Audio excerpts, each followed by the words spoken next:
So we're going to kick it off here. Carl, jump in where you'd like, but we're going to cover a couple stories for our listeners that we've been aching to get out. The first one has to do with what we talked about last week. We broke down archery with our bows, and I discussed the idea of what happened when you shot over a deer, or what most likely happened if you shot over a deer when in an elevated tree stand, and the mystical flight of the arrow, if you will, as far as how it works. And in doing that, it's funny because AJ picked up his PSE Brute, and when we went to sight that bow in, I was met with new challenges and another stump, if you will, something that stumped us of like why this was happening and why this was working this way. I'm still confused on it. I still can't figure it out. I promise I have the answer, but I have the answer because of a dear friend. So we went out in the back, and when we're looking at AJ's bow, he has 5 pins on his sight. 1, 2, 3, 4, 5. Now, Carl, I don't know if you shoot any bow or not, but if you did, you would know that the top pin is normally your shortest distance, because when you think about it, you'd be aiming your bow down the most for that pin to be on the target. And then it goes 2, 3, 4, 5 from there. A lot of people would sight in their bows 10, 20, 30, 40, 50, or 20, 30, 40, 50, 60.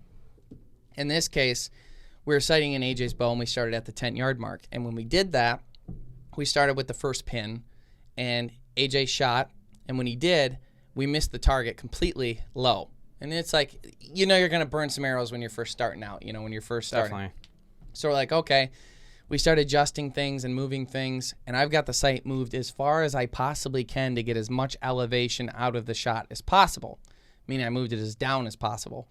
So, because then you have to lift it up more in order to get the shot. Even so, at 10 yards, AJ's pin that he needed to shoot the target was his third pin, which should be the 30-yard pin or the 40-yard pin, depending on what it is.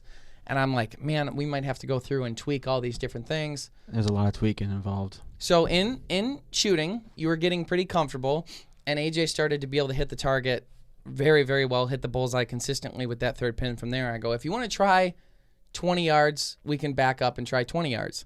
So I said, start with like the same pin to try, and we'll see where it hits on the target and go from there. So he moves back, and he shoots his first arrow, and it goes over the target. And I'm like, okay, would you get nervous? Like, well, you know, it was you. Yeah, it was. I was pretty sure it was you. So then he does it again, same result. We're like $30 in now. So I'm like, all right, give me the bow. Let me try. So I try, same result. And I'm like, if the first pin was so low at 10, there's no way it could be good at 20 because it was low. So then I tried his first pin. So keep in mind, at 10 yards, his third pin, which should be the 30 or 40-yard pin, is hitting bullseye. We've now moved back. We are 20 yards away. Mm-hmm. I use the first pin, which should be the 10-yard pin, it was so low at 10 yards. I shoot bullseye. That's backwards. That's what I said. I said, I don't understand this physics. So I text Ted Nugent, and I said, hey, sorry to bother you. It's like 10 o'clock at night, but we're out here confused. He calls me 10 minutes later, and he goes, the mystical flight of the arrow, my son. And I was like, Uncle Ted, I have no idea what's going on here. And he goes, I'm not surprised, and I'll explain to you why. He said that with the new bows, the sights sit up so high. So imagine a scope on a gun, right? And when a scope is on a gun, the barrel is down here and the scope's above it. And we always have this feeling that wherever you put the crosshairs is exactly where the barrel's aimed, and the scope and the barrel are one, but they're not because it's sitting above it. Right. So what's actually happening is the barrel is aimed slightly upwards and the scope is aimed slightly downwards, so that at a specific distance, they meet. Right. Well, he goes, look at the sight on AJ's bow, and I bet you it's sitting really high. And I look at it, and based on the way it was put together and where it was sitting very, very high. I'm like, yeah. He's like, a lot of the new compound bows do. So at 10 yards, they're so fast that you weren't giving the arrow the opportunity, because an arrow doesn't fly in a straight line. It goes up first and then comes down. At the 10-yard mark, you weren't giving the arrow enough time to catch up to where the sight was, which is why your third pin was good at the 10-yard mark. But then at the 20-yard mark, your first pin became relevant again. It equaled. Because the arrow was doing its arc. So I found that very interesting. Also, how sweet is Ted Nugent to call us at 10:30 at night to help us walk through that? It's like calling customer service. Yeah, it's like we don't understand this bow. Please help us. It was put on wrong, and that's what it was. He's very helpful. So, if you are trying to sight in your bow, and you know, and unfortunate too, we see in a lot of archery shops and a lot of these different specialty shops, whether they get overwhelmed, whatever it might be, the customer service might not, the attention to detail hasn't always been there. Yeah, unfortunately. The consistency on that is just mind blowing. It's not just one. It's all of them. I actually nobody knows more about bows, and you're stupid. Yep.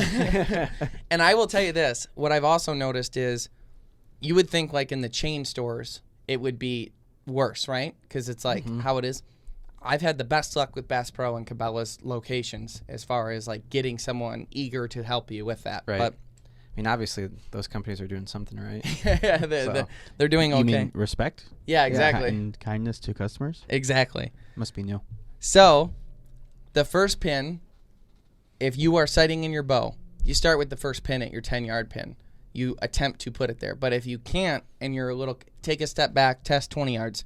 Make sure you're on the paper, but test 10 and 20 to kind of figure out that equation that you might actually find that your 30-yard pin or your middle pin or even lower might be your 10-yard pin, and then you'll have to start the equation again as you move back.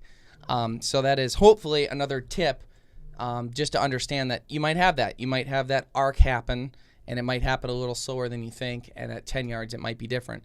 And then also with the lesson we taught last week, and if you're looking for it, it's in our podcast clips or podcast episode 69. You'll find it where we discuss why you might be shooting over a deer when in an elevated stand and understanding how elevation and gravity impacts the arrow differently. So something I wanted to touch on because I felt like it was pretty important because those seem to be the two biggest issues and we're still figuring it out. That new archers have. It's like it's so confusing because you have like this concept when you're going out and shooting your bow. You're like, I aim and it goes, but it's just they're so fast now. I mean, they're going 350 feet per second.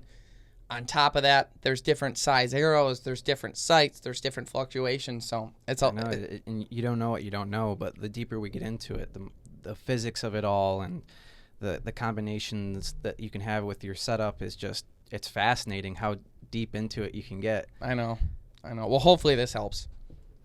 Most new archers don't have the ability to text Uncle Ted either. I was going to say that. Not many That's people fair. can have a person to look up to like That's that. fair.